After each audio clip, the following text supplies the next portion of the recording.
A recent study has unveiled a fascinating theory about the origin of Saturn's rings. It suggests that these iconic rings were formed from the remnants of two icy moons that collided and shattered a few 100 million years ago. The researchers used a supercomputer to simulate various impact scenarios between these precursor moons and study their effects on Saturn's system. The collision could have scattered enough ice into Saturn's Roche limit, leading to the formation of rings. Interestingly, this could also explain why the rings are almost devoid of rock. The aftermath of the impact could have triggered a cascade of collisions, disrupting other precursor moons and leading to the creation of some of today's moons. The cause of the collision could be attributed to the Sun's gravity, which might have destabilized the orbits of the precursor moons through a resonance effect. This theory could also shed light on why Saturn's moon Rhea has a very circular and flat orbit, suggesting it formed recently.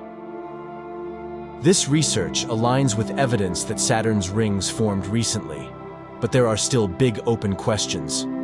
If at least some of the icy moons of Saturn are also young, then what could that mean for the potential for life in the oceans under the surface of worlds like Enceladus? Can we unravel the full story from the planet's original system, before the impact, through to the present day? Thank you for watching, and see you next time.